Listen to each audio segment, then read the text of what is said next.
안녕하세요 여러분, 반갑습니다. 앞으로 여러분들이 토익의 기초를 마련해 가기 위해서 같이 공부하게 될 선생님입니다. 저의 이름은 벤틀리입니다. 만나서 반갑습니다. 그렇게 거창하게 우리가 수업을 시작할 것이 아니라 아예 본문으로 들어가면서 우리가 차분히 천천히 하나하나씩 익혀나가는 그런 시간들을 갖도록 하겠습니다. 본 수업에 들어가기 이전에 제가 여러분들에게 앞으로 수업의 방향을 간단하게 설명하고자 한다면 제일 먼저 단어를 여러분들에게 제시를 하도록 할 겁니다. 매일같이 10개씩 단어를 제시를 할 건데 그 단어는 테마별 단어로 되겠고요. 여러분들이 그 단어를 공부하는 데 있어서 어떤 방식으로 공부해야 되는지는 먼저 단어를 여러분들이 가지고 있는 휴대폰이라든지 여러 개의 기기를 통해서 단어를 찾고 발음을 찾고 그 다음에 그에 대한 예문을 찾아서 옆에다가 적어보는 방식으로 공부를 꼭 하셨으면 좋겠습니다. 단어를 공부하는 데 있어서 깜지식으로 예전에 우리가 공부했던 그런 방식은 영어를 망치는 길이라고 저는 생각을 합니다. 그런 식으로 공부하지 마시고요. 반드시 예문을 통해서 공부하는 시간을 갖도록 했으면 좋겠고, 그래서 제가 매일 강의 시작하기 이전에 여러분들에게 10개의 단어를 제시하도록 할 겁니다. 자, 화면을 보시면 우리가 단어가 나와 있습니다. 화면을 보시면 애플리케이션이라는 단어에서부터 계속해서 10개의 단어, 프로베이션까지 10개의 단어를 제가 제시를 해놨습니다. 자, 그렇다고 한다면 여러분들은 저 단어를 기기를 통해서 찾고 그 다음에 뜻을 한번 확인한 다음에 그 뜻에 맞는 예문들을 찾아서 그 예문을 통해서 공부할 수 있도록 했으면 좋겠습니다. 그래서 빈칸이 되어져 있는데 여러분들이 이것은 하나의 과제라고 생각을 하시고 반드시 찾아서 공부를 할 수 있으면 좋겠습니다. 자, 이렇게 어휘를 공부한 다음에 본격적으로 우리가 그래머에서부터 공부를 시작을 할 텐데요. 첫 장 우리가 팔품사에서부터 우리가 공부를 시작하도록 할 겁니다. 자, 우리가 팔품사라고 하는 것들은 여러분들이 다 알고 있는 내용들일 것입니다. 그러나 여러분들은 기초를 탄탄히 하기 위한 것이기 때문에 천천히 다시 한번 우리가 확인하는 시간을 갖도록 하겠습니다. 자, 팔품사 우리가 각 문장을 이루고 있는 단어라든지 이러한 것들이 그 의미와 역할에 따라서 우리가 어떤 그룹을 만들어 놨죠. 그러한 그룹을 우리는 품사라고 합니다. 근데 그 그룹을 몇 개의 그룹으로 나눠 놨죠? 8개의 그룹으로 나눠 놨습니다. 그러다 보니까 우리가 보면 첫 번째 우리가 명사라는 품사가 존재하고요. 두 번째 대명사라는 품사가 존재하고요. 한번 8개 품사를 전부 한번 적어보도록 하겠습니다. 세 번째 동사, 네 번째 형용사, 다섯 번째 부사, 여섯 번째 우리가 뭐가 있죠? 전치사라는 것이 또 있죠. 전치사. 그 다음에 일곱 번째 접속사.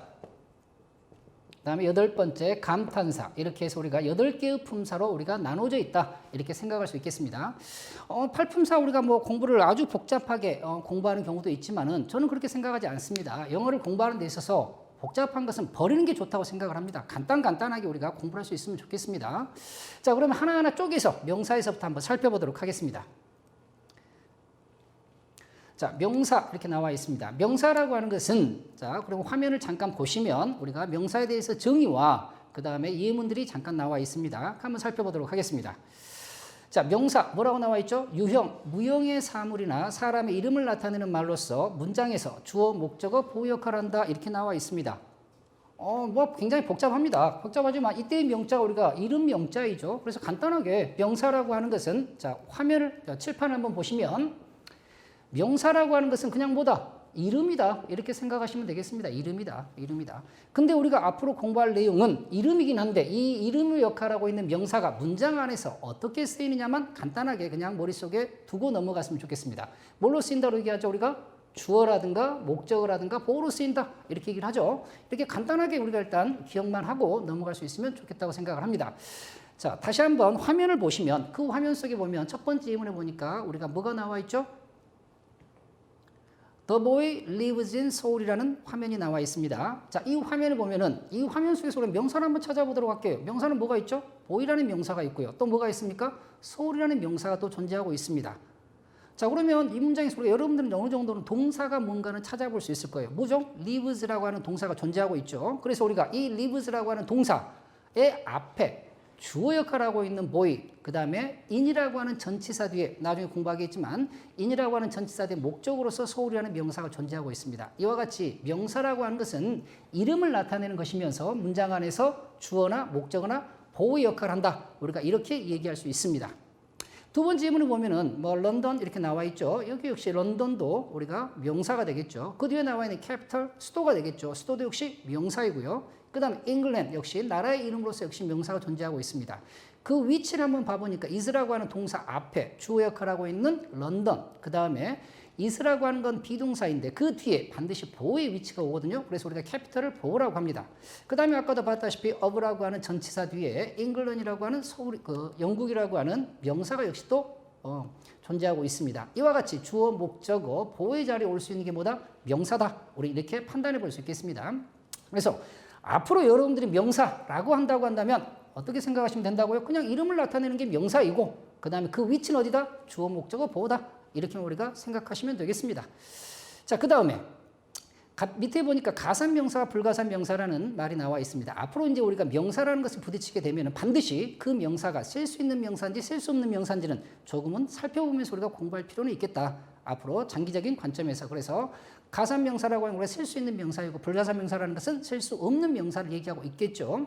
자, 그래서 가산명사와 불가산명사의 대표적인 특징, 쓸 수 있는 명사이기 때문에 우리가 하나라고 하는 어나 언을 붙일 수 있고 여러 개라고 하는 복수형의 어미를 또 붙일 수가 있겠죠. 그러나 불가산명사는 어나 언도 쓸 수 없고 뒤에 복수의 형태를 만들 수도 없다는 그러한 차이점이 있겠죠.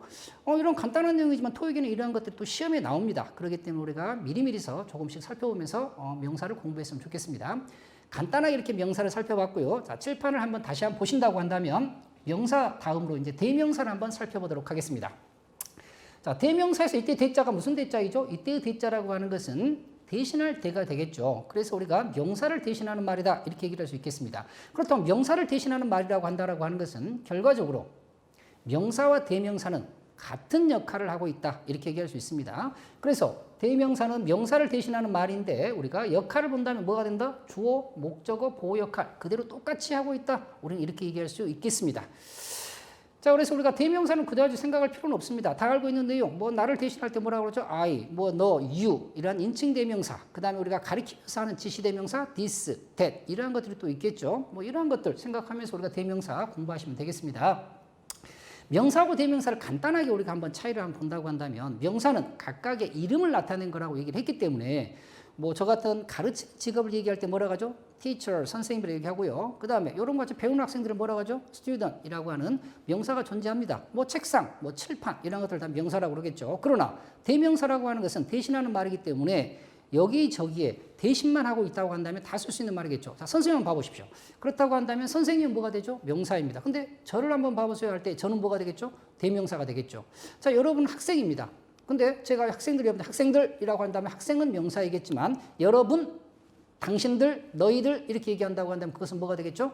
대명사가 되겠죠. 즉 대명사는 어떤 명사이든 가리키는 대상에 따라서 다 쓸 수 있는 내용이다. 뭐 이렇게 얘기할 수 있겠습니다.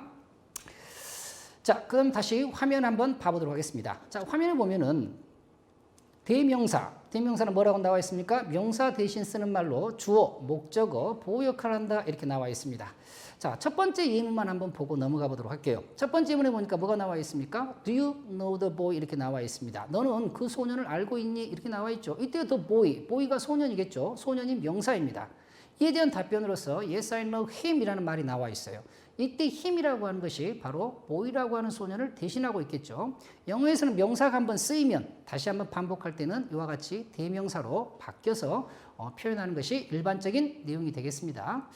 자, 그 다음으로 이제 다시 한번 화면을 보시면 자, 동사라는 것이 있습니다. 자, 동사. 세 번째, 우리가 이제 동사에 대해서 공부할 텐데요. 동사. 뭐 일단 화면 속에서 나와 있는 내용을 한번 살펴보도록 하겠습니다. 뭐가 나와 있습니까? 사람이나 동물, 사물의 동작이나 상태를 나타내는 말이다. 이렇게 나와 있습니다. 자, 그렇다고 한다면 동사라고 하는 건 동작이나 상태를 나타내는 말인데 누구의 동작이나 상태를 나타내는 말일까요? 우리는 주어의 동작이나 상태를 나타내는 말이다. 이렇게 생각하시면 가장 쉽다고 생각이 듭니다. 영어에 있어서 우리가 명사와 같은 말을 설명해 줄 수 있는 말은 몇 가지가 존재합니다. 그 중에서 첫 번째, 가장 대표적인 게 뭐다? 동사다. 두 번째가 뭐다? 형용사다. 이렇게 우리가 생각할 수 있겠습니다. 그 중에서 자, 우리가 칠판 한번 본다고 한다면 동사는 뭘 설명하는 말이다? 주어를 설명하는 말이다. 이렇게만 생각을 해주시면 되겠습니다. 동사라는 것은 뭘 설명하는 말이다? 주어를 설명하는 말이다. 그렇기 때문에 항상 동사라고 하는 것은 주어 뒤에 나오게 되겠죠. 그리고 우리가 한 가지만 더 여기에서 우리가 추가적으로 머릿속에 기억하고 넘어가야 될 내용 한 가지만 먼저 추가하도록 하겠습니다. 항상 영어의 순서는 주어와 동사의 순서로 이렇게 이루어져 있는데 이때 우리는 이 동사 형태가 세 가지 형태로서 우리는 설명을 하고 있습니다. 첫 번째 무슨 동사? 비동사로서 우리가 주어를 설명하기도 하고요. 그 다음에 두 번째 일반 동사로서 주어를 설명하기도 하고요. 그 다음에 세 번째 조동사로서도 우리가 주어를 설명하기도 합니다. 이때 물론 조동사는 동사를 도와주는 말이기 때문에 뒤에 도움을 받는 동사가 또 존재하겠죠. 근데 항상 그 동사는 동사의 원형으로서 존재한다. 우리가 이렇게 표현을 합니다. 그래서 우리가 주어를 설명하는 동사의 모습 몇 가지가 있다? 세 가지가 있다. 이렇게 우리가 생각을 해볼 수 있겠습니다. 자, 그래서 우리가 이 동사, 이 세 가지의 동사 형태가 주어를 설명한다. 이것만 우리가 생각을 했으면 좋겠습니다. 자, 그 다음에 다시 화면으로 넘어가 보도록 하겠습니다. 자, 화면으로 보면, 자, 화면에 보니까 사람이나 동물 또는 사물의 동작이나 상태를 나타내는 말이다. 이렇게 우리가 얘기를 했고요. 그 다음에 예문을 한번 잠깐 보도록 하겠습니다. 자, 1번과 2번을 보시면 일단 우리가 제일 앞에 나와 있는 대명사 he와 they가 주어가 되겠죠. 근데 그 뒤에 나와 있는 went라든가 love와 같은 것들을 우리가 이제 동사라고 합니다. 그러면 1번의 went, 가다의 과거인데 누가 갔죠? 그라는 사람이 갔습니다. 2번의 love, 사랑하다인데 누가 사랑하죠? they라고 하는 그들이 사랑을 하겠죠. 이와 같이 주어 뒤에서 주어를 설명하고 있는 말을 우리는 뭐라고 한다? 동사다. 이렇게 얘기한다고 생각하시면 되겠습니다.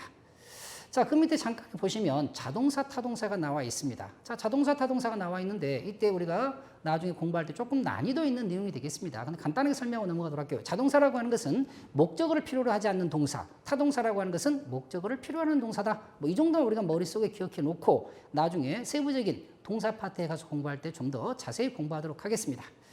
자, 그 다음에 네 번째 우리가 형용사에 대해서 공부하도록 할 텐데요. 형용사 뭐라고 나와 있습니까? 사람이나 동물, 사물의 성질, 모양, 크기, 색깔, 상태 등을 나타내는 말로 명사를 수식하거나 보호로 쓰인다. 굉장히 복잡하게 나와 있습니다. 그러나 간단하게 형용사는 뭐 하는 것이다? 명사를 설명하는 것이다. 이렇게만 판단해 보시면 우리가 될 거라고 생각을 합니다. 자, 칠판 한번 봐보시겠습니다. 자, 형용사라고 하는 것은 뭐 하는 것이다? 복잡하게 생각하시면 안 되겠습니다. 그냥 명사를 설명하는 말이 형용사다. 이렇게 얘기할 수 있어요. 명사를 설명하는 말이 형용사다. 그렇다고 한다면 아까 동사는 주어를 설명하고 형용사는 명사를 설명하고 그렇다 보니까 명사가 결국은 주어가 되겠죠. 주어로서 쓰이는 게 명사이기 때문에 그렇다고 한다면 두 개의 말은 같지 않냐 이렇게 얘기할 수 있겠습니다. 근데 동사라고 하는 것은 반드시 주어 뒤에 위치해서 주어를 설명하는 말이고요. 형용사라고 하는 것은 문장 어디에든 존재하든지 간에 명사가 존재하면 그 명사를 설명해 주고자 할 때 쓸 수 있는 표현이 뭐다? 형용사다. 이렇게 우리가 판단해 볼 수 있겠습니다. 그래서 형용사는 무조건 명사를 설명하는 말이다. 이렇게만 우리가 판단해 보시면 되겠습니다. 자, 우리가 화면을 한번 봐보도록 할까요? 화면을 보시면 우리가 예문이 두 개가 존재하고 있습니다. 예문 두 개를 존재하는 걸 볼 때 첫 번째 1번 She is a pretty girl이라는 말이 나와 있습니다. 이때 우리가 she라는 것은 주어로서 대명사이고요. 두 번째 뒤에 보니까 girl이라고 하는 명사가 존재합니다. 근데 소녀는 소녀인데 어떤 소녀죠? 예쁜 소녀가 되겠죠. 그러다 보니까 우리가 pretty girl 해서 우리가 pretty가 그를 설명해 놓고 있다. 예쁜 소녀다. 이렇게 얘기할 수 있습니다. 두 번째 예문에 보니까 she is kind, he is kind 이렇게 나와 있습니다. 자, he는 동사 앞에서 주어가 되겠죠. 비동사 뒤에 나와 있는 kind가 친절한이라는 형용사입니다. 근데 이 kind는 누구를 설명하고 있죠? 주어인 he를 역시 설명하고 있습니다. 즉 대명사를 설명하고 있죠. 이와 같이 문장 안에 있는 명사나 대명사를 설명해 놓고 있는 말을 보고 우리가 뭐라 한다? 형용사다. 이렇게 얘기를 할 수 있겠습니다. 자, 그 다음에 화면을 계속 기어서 보시면 자, 부사가 나와 있습니다. 자, 부사라는 게 나와 있는데 한번 읽어보도록 하겠습니다. 동사, 형용사, 다른 부사, 그나 저를 수식하는 말이다. 이렇게 나와 있습니다.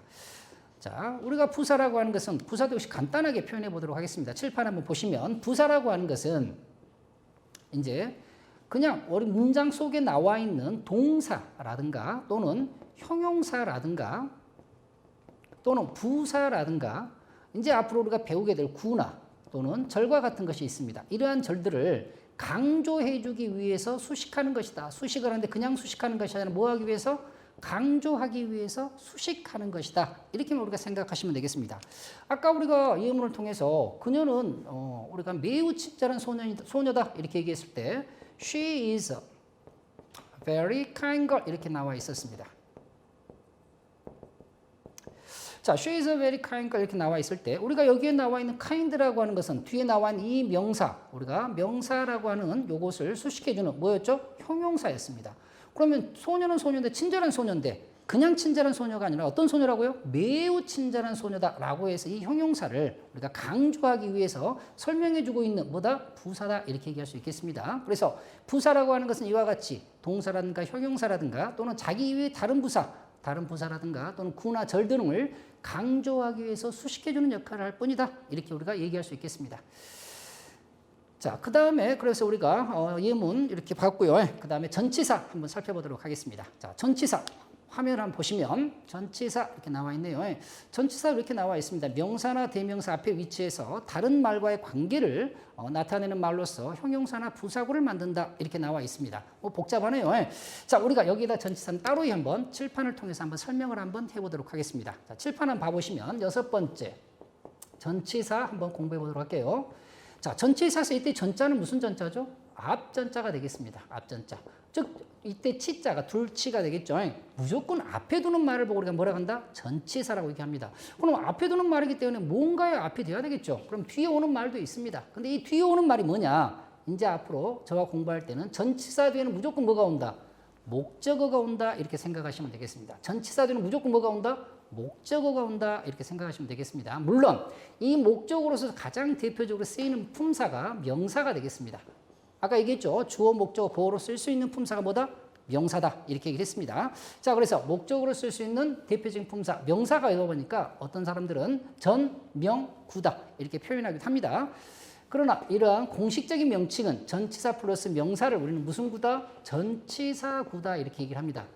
다시 말해서 전치사는 절대 혼자 쓸 수 없고 뒤에 목적어를 가지고 다님으로써 하나의 구로서밖에 역할을 할 수밖에 없다. 우리가 이렇게 얘기할 수 있습니다. 그럼 이러한 전치사구는 문장 안에서 어떠한 역할을 하느냐를 살펴봤을 때 두 가지 역할을 합니다. 형용사 역할을 하기도 합니다. 그러면 이걸 뭐라고 그러죠? 형용사구라고 하고요. 또는 부사 역할도 합니다. 부사 역할을 할 때는 뭐라고 하죠? 부사구의 역할을 한다. 역할에 따라서 형용사구와 부사구의 역할을 한다. 이렇게 우리가 나눠볼 수 있습니다. 자, 예문 한번 들어보면 이렇게 얘기할 수 있어요. 뭐 책상 위에 있는 책은 나의 책이다. 이런 말 한번 만들어 봅시다. 책상 위에 있는 책은 나의 책이다. 자, 그러면 주어가 책입니다. 그래서 한번 우리가 아직은 좀 서툴더라도 같이 한번 만들어 볼게요. 그러면 the book 이게 이제 주어가 됩니다. 그 다음에 나의 책이다 is mine. 자, 이랬을 때 그러면 그냥 책이 아니라 책상 위에 있는 책이 되겠어요. 그래서 이 책상 위에 있는이라는 말이 이 책을 이렇게 꾸며줘야 되는데 자, 책상 위에 있는 뭐죠? 우리가 under desk 이렇게 얘기를 하죠. 자, 이랬을 때 우리는 이 under desk가 어떤 역할을 하죠? 앞에 나와 있는 이 명사를 수식해주는 형용사의 역할을 한다 이렇게 얘기할 수 있어요. 그래서 우리가 보고 볼까 무슨 거 역할을 하고 있다? 형용사구의 역할을 하고 있고요. 이것의 본 명칭보다 전치사구다 이렇게 얘기할 수 있겠죠. 그래서 전치사구가 무슨 역할을 하고 있다? 형용사 역할을 하고 있는 형용사구이다 이렇게 얘기할 수 있겠습니다. 자, 그러면 자, 여기에서 자, the book under desk is mine 할 때 이때 under desk는 형용사구의 역할이라고 얘기했습니다. 그러면 만약에 이 부분을 이렇게 한번 바꿔볼게요. 책상 위에 책을 두어라 이렇게 한번 만들어 보도록 하겠습니다. 자, 그렇다고 한다면 제가 잠시 밖에 나가 있겠습니다. 예문을 한번 적어보도록 할게요.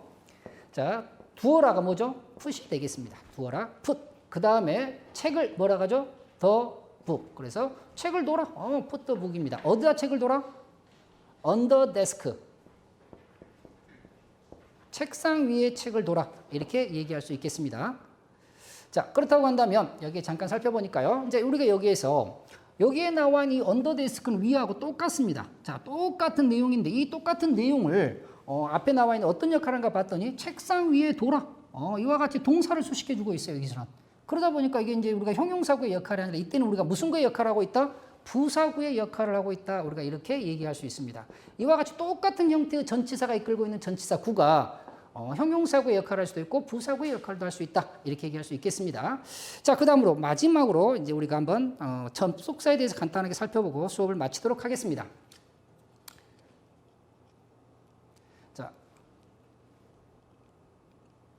자, 우리가 화면 한번 보면은 접속사 나와 있죠. 접속사라고 하는 것은 단어와 단어 구하고 절과 절을 연결해 주는 말이다. 이렇게 나와 있습니다. 맞습니다. 그냥 그 자체로서 우리가 단어와 단어 구하고 절과 절을 이어주는 말을 우리가 접속사라고 합니다. 접속사는 좀 더 복잡한 내용이기 때문에 간단하게 우리가 살펴만 보고 넘어가도록 하겠습니다. 자, 1번에 보니까 is there a wolf or a dog 이렇게 나와 있습니다. 이때 or 같은 것들이 이제 접속사인데 뭐가 뭘 연결해 놓고 있죠? wolf와 도구를 연결해 놓고 있습니다. 그래서 우리가 wolf와 도구를 연결하는 or는 접속사.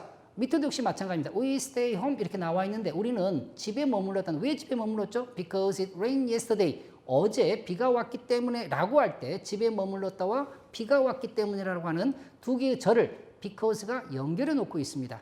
이와 같은 because도 우리가 접속사라고 얘기를 합니다. 위의 것을 등위 접속사, 아래 것을 종속 접속사 이렇게 표현을 하는데 좀 더 세부적인 내용은 우리가 접속사 파트에서 공부하게 하기로 하고요. 여기까지가 우리가 중요한 팔품사의 내용 중에서 7가지를 공부했고요. 감탄사는 그 자체가 하나의 문장처럼 쓰이는 독립어이기 때문에 그다지 우리가 공부할 내용은 아니고요. 그냥 그때그때 나올 때마다 아 이게 이런 뜻이구나 이렇게 생각하시면 되겠습니다. 자, 오늘 저랑 같이 한번 팔품사에 대해서 공부를 한번 해봤습니다. 오늘 공부한 내용은 아웃라인, 즉 우리가 개요만 설명하고 있는 내용이 되겠고요. 앞으로 계속해서 좀 더 구체적인 내용을 설명할 수 있는 기회를 갖도록 하겠습니다. 고생하셨습니다.